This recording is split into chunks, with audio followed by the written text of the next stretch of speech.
Next up, we have Flashbots with towards a decentralized MEV supply chain. Thank you.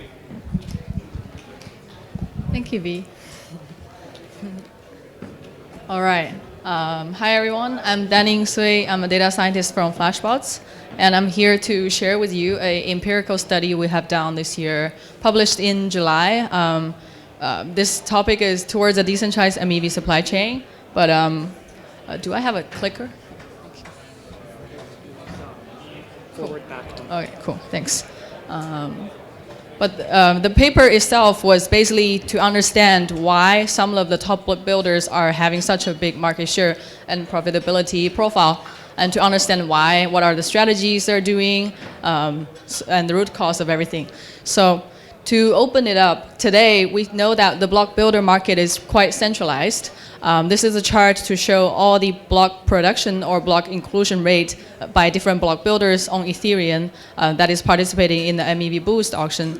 The blue part is the non-MEV Boost portion, which means the validators are building blocks locally using the mempool transactions.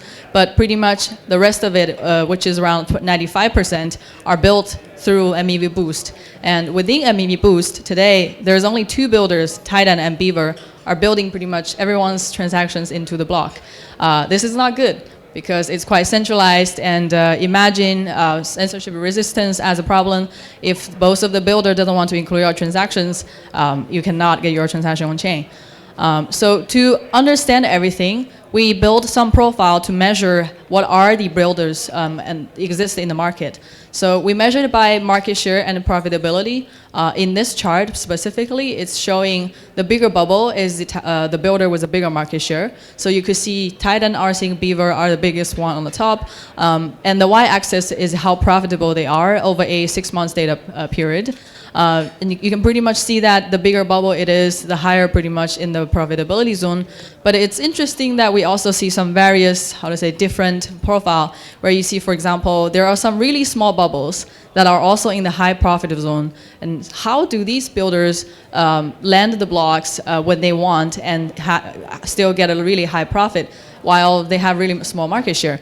And you also see these builder, T-builder, is like pretty much sitting in where the very negative profit zone, meaning they're subsidizing or basically they are losing money all the time to build block, while having a relatively good market share. These are all very interesting to us. So we will basically to try to establish some taxonomy and approach to understand. So to quick recap of what is going on in this whole block building auction process. Two important things to highlight is that first, we need to know that all the transactions carry different amount of value. By value, I define here is MEV value, meaning the gas priority fee plus the potential tip the transaction is sending to the builder together as MEV value, which then ultimately goes to the proposer that's bidded out by the builder. So different transaction carries different values. A NFT mint could be really high value if there's like a very limited amount of mint. And like a SexDex are meaning like the searchers are trading assets, mostly major assets like USDC to WETH against Binance, and Uniswap AMM are also very profitable and can carry and are willing to pay out a lot of profits. But for example, like an ETH transfer, which can wait for until any time when the network is not busy, will likely have a lower value. So we have to acknowledge that different order flow carries different value. Another thing to notice is that the block auction happens within a 12-second slot. So every 12 seconds, Ethereum has a new block, and within this 12 seconds, there's many transactions comes in every second into the mempool and also into the private endpoints that builders host and receiving transactions from. Along this 12 seconds, the builders keep building blocks and trying to build bid the block with a value to the proposer. With the increased amount of transaction into the mempool, the block value can goes up over time. And it's a whole another story that like all the validator or staking service, they are today trying to play the timing game, trying to wait as late as possible until the very last minute to get the highest value block, which follows this data pattern we see here. So to study what kind of transaction carry what amount of value, we built this whole taxonomy to label the transaction on Ethereum. We have two dimensions. One is how transparent the transaction is. So meaning if the transaction went through a private mempool or public mempool, we call it public signal or exclusive signal. And also there are one type of transaction, which is when the transactions were sent to some order flow auction, we call it OFA endpoints. They might be exposed to a certain set of searchers, or if it's like a permissionless endpoints, it will be exposed publicly to allow people to background the transaction, then refund the transaction to the user. This type of transaction is kind of tricky because the user transaction is somewhat private, but also is publicly exposed to the some parties. We call them order flow auction bundles, but it's really little in terms of total transaction amount. Another dimension is what's the content of the transaction. So we had a 7 bigger category of if it's an MEV transaction, if it's a Telegram bot flow, if it's a solver model flow, meaning if it's 1-inch fusion, CowSwap, Uniswap, X specifically, if it's a centralized exchange deposit from Binance, Coinbase, or other exchanges, or if it's a normal swap flow on DEX, or if it's OFA, or if it's other general category, either public or exclusive. There are some thinking behind of how we did the taxonomy this way. It's very important to know that a user can submit transactions differently. The normal flow of a swap transaction, user will send it to, user will sign a transaction in their wallets, and the wallets will send it to an RPC. But in the case of 1-inch fusion, CowSwap, Uniswap X, which is still DEX swap, but it's solver model, the transactions are not really sent to a RPC by user. Instead, it's actually submitted by the solvers. In this way, the solver actually have the whole autonomy to decide, like, if I want to send it to then an OFA or a private endpoint, or I can auction off this order flow value even to some block builders. And Telegram bots as well is also submitting user transactions for them. Hence, we actually saw a lot of those flow are going privately. So here's the result. When we look at the comparison of how much the distribution of order flow by the gas share or by their MEV value share, it shows a very interesting 80-20 rule. So you will see that the majority of red on the right side, who are taking up around 70% of block space, are only contributing around 20% of MEV value on the left side. Instead, those transactions that are darker blue or lighter blue, which are Telegram bot or sandwich transactions, which are contributing much higher MEV value on the left side, around 40% at peak to the proposers. It's quite interesting also to see that different block builders having, like a fairly pretty diversified, amount of different order flow when they are on the top builder list. Another thing here to see is that the order flow diversity positively correlates with higher market share. So when we just look at the correlations, it turns out the higher market share you have as a builder, you will likely have a more, comprehensive list of order flow. Another aspect is that we identified also a lot of like vertical integration. So what does that mean? So when we look at those builders who have very small market share, yet having a really high profit, we looked into their block and we found out that actually those blocks are fairly empty. It's usually a block of 9 transactions and all are MEV searching transactions. And when you compare the data across the time zone, you would realize all these searchers, or these specific MEV bots transactions only appear in these builders' blocks. So then you would realize, oh, this is actually some MEV bots who want to lend their transaction, but they don't want to show their transactions to other builders because it might reveal their strategies and potentially getting censored by others.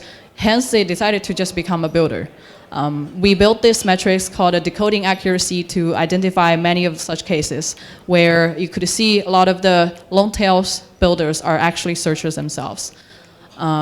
So to summarize, there are many aspects that can show correlation for how to become a competitive builder to win higher market share or become a very profitable, block builders.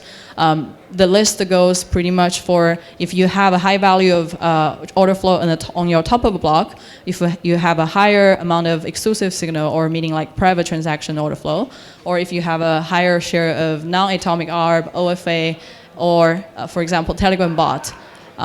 Pretty much that will be the major aspect builder are competing against these days.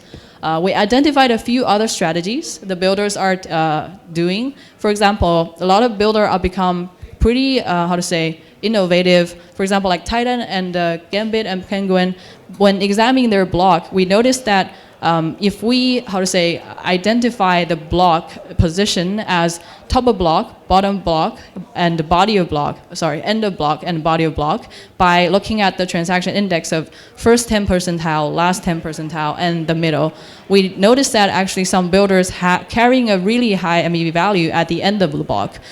This is because they enable some features to allow the searchers to search in the end of the block when they construct a new block, so to access the state to clear out any arbitrage that is still there in the across different AMM pools. We also see builders are subsidizing when they are a new player in the market. Oftentimes, they will have to do so to attract more more searchers to send the order flow to their endpoints. Otherwise, it's very hard to compete with just a mempool transaction list. And that's pretty much one extra comment on the previous slide is that's why we saw a lot of the builder are keeping building blocks while having a negative profitability profile. Few other things including exclusive order flow, which is when, for example, we're looking at different order flow types into different block builders' block, we notice that some order flow only appear in some builders' block. For example, SCP is only in Beaver build, Wintermute is only in rsync, and a much larger share of Bananagon flow is only in Titan. We also noticed that the builders compete in the infra level. They are trying to have as much as less latency as they can. They can spin up multiple instances. They can try to bid every other millisecond to bid a new value. They also are, doing a lot of cancellation of the bids whenever they see other people are bidding much lower than them, when they know they are bidding extra unnecessary amount. So how did we lead up to such a centralized market structure today? So looking back on this metrics, which also follows the 80-20 rule, is that when we look at a transaction across all the blocks, and we look at how many of them are private and how many are public mempool, we notice that 20% of transactions are in private mempool among that time period, but those private transactions are contributing over 60% of value in the blocks. Then you would know that everyone realized, okay, so the more private I keep the order flow, the more valuable they are to me, because for public mempool transactions, everyone can pick it up. There is no extra advantage for a builder when they bid to the proposer. Everyone will have to bid out that value. But if you could have the exclusive order flow to yourself, you are able to keep that amount of gas priority fee to yourself and only bidding a marginal amount out to add up your bids. So then what's the outcome? The builders starting to compete to acquire as much exclusive order flow to themselves as possible.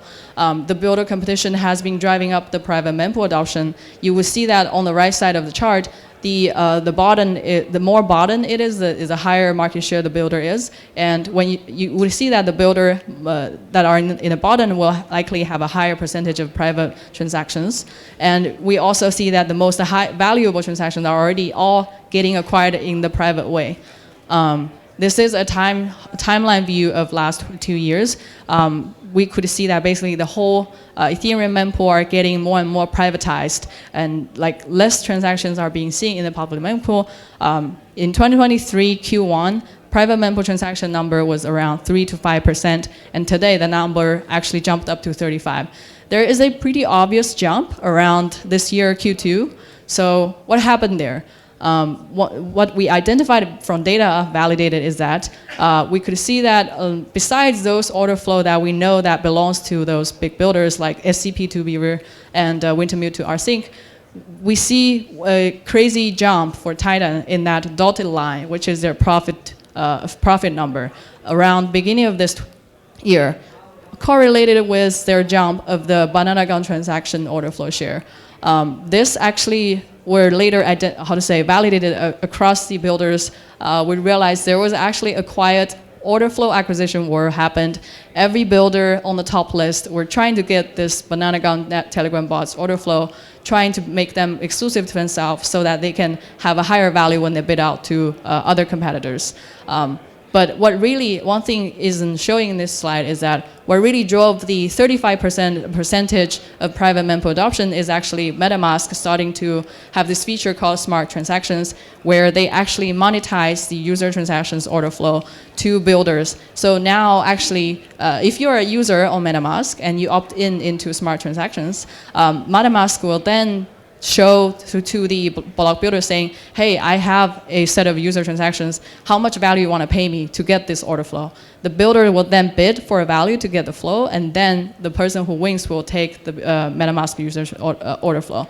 It's good and bad in the way that we now see there will be less and less value going directly towards the proposer, but then the bad part is that all these deals are somewhat done like off-chain and in like a backdoor manner, which is not so transparent.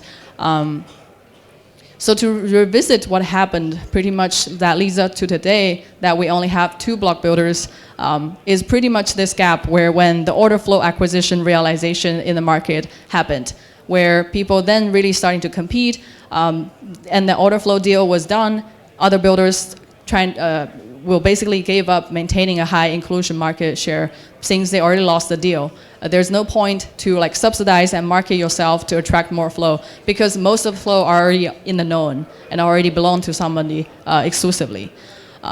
This is our takeaway. So MEV Boost successfully enabled uniform access to MEV rewards to Ethereum validators. However, the current market share structure undermines Ethereum's censorship resistance and neutrality properties.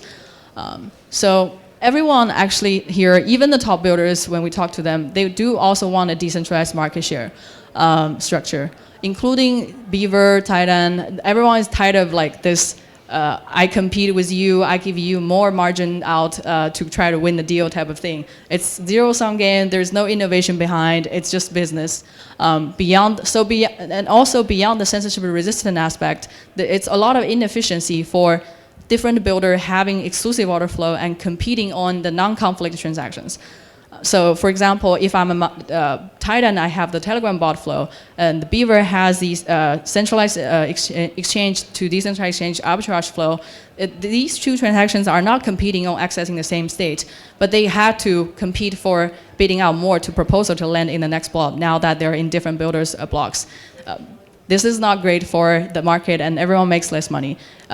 Plus the point that like people are having to subsidizing to maintain the market share, which is also unsustainable for the builders. So what if we find a way to be able to decentralize the block builder market and also refund everyone the value for the order flow they provide?